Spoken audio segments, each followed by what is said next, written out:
Inflasi Amerika ternyata rilis dengan angka yang mengejutkan, tapi tidak terlalu mengejutkan memang, hanya selisih di bawah ekspektasi kurang lebih 3,2% berbanding ekspektasi 3,3% untuk basis tahunan.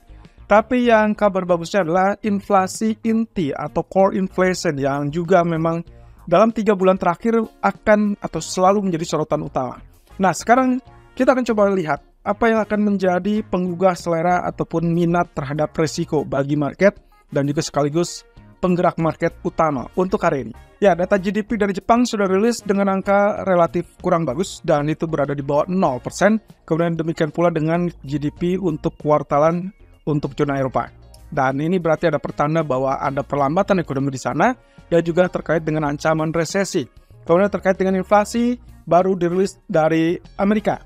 Nanti berarti kita akan berhadapan dengan siang ini, yaitu dengan inflasi dari Inggris kurang lebih dirilis di jam 2 siang. Dan juga inflasi zona Eropa itu akan menyusul di hari Jumat nanti. Oke, retail sales yang akan menjadi faktor utama penggerak market untuk hari ini bersama dengan inflasi dari Inggris. Jadi apa yang akan kita lihat di sini penggerak marketnya kurang lebih kalau kita perhatikan dari CME Fed Watch List. Kita melihat di sini market mulai mengantisipasi kemungkinan Fed tidak akan menaikkan kembali suku bunganya di pertemuan bulan Desember. Bayangkan, kemarin kita sudah sempat membahas CME Fed Watch List menunjukkan angka di kisaran 85%.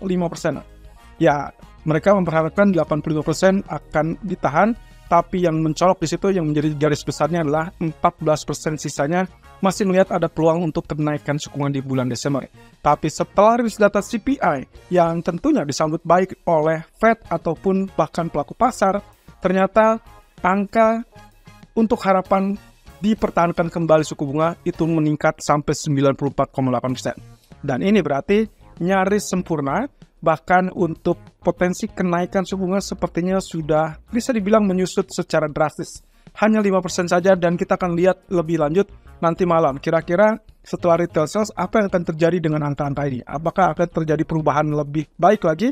Dalam artian mungkin 96 atau 97% untuk mempertahankan suku bunga, atau justru akan kembali membuka kemungkinan untuk menaikkan suku bunga di bulan Desember. Kenapa seperti ini? Karena retail sales adalah kunci utama dari yang namanya inflasi. Jadi market akan menilai hal tersebut dan akan melihat seberapa penting atau seberapa rendahnya tingkat pembelian atau tingkat katakanlah belanja dari konsumen Amerika.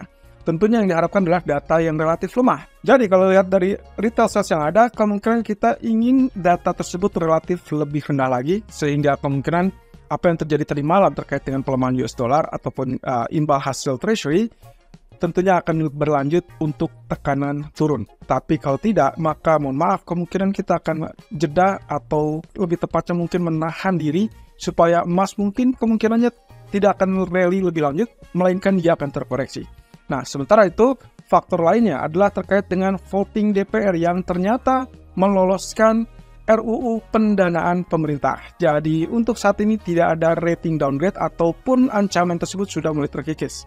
Karena posisinya setelah voting DPR lolos, tentunya dia akan lanjut ke Senat dan diperkirakan akan relatif lebih mudah untuk lolos. Jadi, saya rasa kita tidak akan ada ganjalan ataupun rintangan dari aspek government shutdown. Dan inilah yang salah satunya juga memicu dorongan lebih tinggi lagi di pasar saham Amerika atau Wall Street. Selain tentunya data inflasi yang cukup menggembirakan tadi. Oke, market movernya berarti ada dua hal di sini, yaitu tentang market pricing pasca data CPI kemarin yang memperkirakan 94% peluangnya adalah tidak menaikkan suku bunga. Bahkan jauh lebih bagus lagi, market saat ini membaca kemungkinan peluangnya tidak sama sekali ada kenaikan suku bunga, dan itu berarti end of cycles, akhir dari siklus kenaikan suku bunga. Apa seperti ini kan?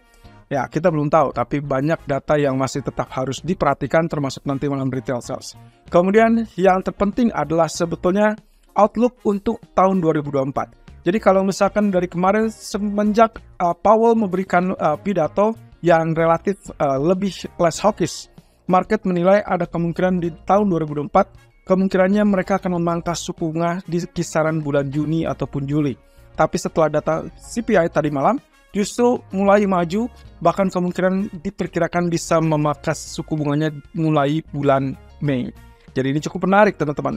Kalau ini yang terjadi, maka euforianya relatif positif untuk market. Dan itu berarti positif untuk emas, positif untuk counseling, dan juga other market yang bertentangan dengan US dollar. Karena satu sisi dolar akan tertekan. Tapi kalau misalkan data nanti malah mencerminkan hal sebaliknya, maka hati-hati, kita akan ada rehat dan kemungkinan akan terkoreksi lebih dulu. Dan itu berarti dolar akan memegang kendali kembali. Nah, yang kedua adalah terkait dengan RUU pendanaan yang lolos di DPR, sehingga ini adalah faktor yang kedua yang memberikan dorongan kepada pasar saham. Jadi kita akan lihat apakah ini akan konsisten juga apa tidak. Saya rasa euforianya masih akan terus berlanjut sampai at least di hari Jumat. Karena ingat, meskipun dia sudah dipastikan atau bisa dipastikan akan lolos di Senat, tapi tetap deadline untuk masalah government shutdown ini adalah di hari Jumat. Jadi kita masih tetap harus tunggu sampai mereka ketuk palu, dan terutama dilegalisasi oleh Biden. Oke, ekonomi kalender ini di jam 2 siang, kita akan melihat data CPI dari Inggris dengan proteksi kemungkinan 0,1% turun dari 0,5%. Ini adalah basis bulanannya, sementara untuk basis tahunnya diperkirakan turun 4,8% dari 6,7%. Sementara untuk PPI atau inflasi dari sektor produsen diperkirakan akan turun ke 0,2% dari 0,4%. Nah, berbeda dengan apa yang kemarin kita bahas terkait dengan CPI Amerika, yang tujuan utamanya adalah menggali ataupun mencermati data core CPI-nya. Untuk kali ini, Inggris, saya rasa kita pasti harus mencermati terlebih dulu dari inflasi inti. Dan itu berarti, bayangkan, kalau memang terjadi penurunan dari 6,7% mencapai 4,8% persis dengan yang diekspektasikan atau yang diharapkan oleh market, maka yang akan terjadi adalah tidak ada tekanan untuk BOE melakukan kenaikan suku bunga. Dan ini berarti pertanda bahwa harusnya pound sterling akan kembali melemah, teman-teman. Jadi hati-hati, kemungkinan potensi kenaikan kemarin murni terbantu oleh efek data Amerika. Artinya lagi, ya kita mungkin akan melihat pembalikan arah dari pound sterling saat rilis data. Atau yang kedua, kalaupun misalkan katakanlah CPI mungkin berada di kisaran 5-5,5%. Meskipun turun dari 6,7%, kenyataannya masih tetap relatif tinggi dan persis dengan apa yang dikatakan oleh kepala ekonom dari BOE, Hu Pil, yang mengatakan bahwa 5% itu masih terlampau tinggi. Jadi saran dia dan juga termasuk dari Catherine Mann kemarin mengatakan bahwa harusnya BOE fokus saja kepada inflasi, tidak perlu memikirkan yang lain-lain termasuk perlambatan ekonomi di Inggris. Sehingga sarannya adalah tetap melakukan kenaikan suku bunga. Sayangnya ini belum tentu didengar, dan juga kita sudah lihat dari MPC vote kemarin, kurang lebih di saat pertemuan BOE terakhir, menunjukkan ada sekitar 3 orang atau bahkan 4 orang yang kecenderungannya lebih pilih untuk menaikkan, tapi sisanya lebih pilih untuk mempertahankan. Jadi inilah yang membuat kenapa Bailey atau Gubernur Andrew Bailey cenderung dilematis. Jadi kira-kira apakah mereka akan memilih terhadap perlambatan ekonomi atau tetap survive dengan menekan inflasi? Oke, berarti kondisinya teman-teman yang harus disadari di sini, pound sterling berpotensi melemah kalau misalkan data tersebut turun. Nah, tapi kalau misalkan datanya 5,5% atau bahkan lebih tinggi daripada ekspektasi, saya berharap kita akan lihat spike ataupun kenaikan yang singkat, lalu kemudian juga diakhiri dengan penurunan. Jadi perbedaannya adalah kondisi data yang dirilis angka di bawah ekspektasi kemungkinan akan membuat pound sterling langsung tertekan turun tanpa ada spike ataupun kenaikan. Sementara kalau data inflasinya relatif naik atau di atas ekspektasi, kita akan melihat spike terlebih dulu sebelum akhirnya terkoreksi turun. Nah, ini juga kaitannya dengan secara teknis, kemarin sangat fantastis dari level 1.2280-an naik sampai menjelang 1.2480, dan bahkan pagi ini sudah hampir ke 1.25 ya. Jadi yang saya harapkan adalah secara teknis memang sangat wajar dia akan turun. Tapi lalu kemudian posisinya di malam hari kita akan melihat dari efek data retail sales Amerika. Oleh karenanya, kalau misalkan skenario mirip dengan yang kemarin, maka penurunan pound sterling adalah kesempatan untuk lakukan buy kembali dengan catatan bahwa retail sales Amerika cenderung melemah supaya dolarnya pun ikut melemah kembali. Nah, ini pun akan berlaku untuk emas dan juga pasar saham. Nah, jadi tolong perhatikan, retail sales yang saat nanti malam akan rilis diharapkan turun. Sebaiknya turun supaya euforia tadi malam tidak terpotong ataupun tidak diambil alih. Nah, jadi kalau misalkan teman-teman ingat bahwasanya kunci utama retail sales ini adalah salah satunya adalah tingkat konsumsi, sehingga yang akan diharapkan nantinya kalau itu lemah, berarti ada harapan bahwa inflasi pun cenderung lemah karena melemahnya permintaan ataupun melemahnya konsumsi. Nah, ini yang dibutuhkan. Jadi retail sales lebih tinggi dari ekspektasi, dolar akan kecenderungannya rebound atau naik, dan berarti other market akan kecenderungan melemah.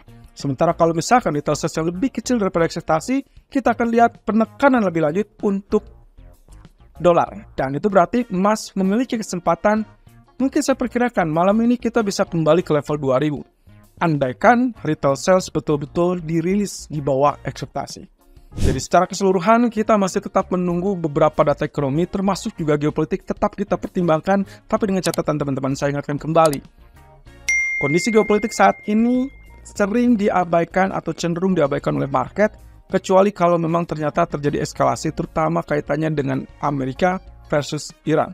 Sampai saat ini saya tidak melihat ada gejala di mana Iran merespon apa yang dilakukan oleh Amerika. Bahkan perwakilan dari Iran mengatakan mereka tidak tahu menau terkait dengan rencana Hamas waktu menyerang Israel di tanggal 7 Oktober yang lalu. Jadi, saya abaikan geopolitik, saya akan fokus kepada data ekonomi.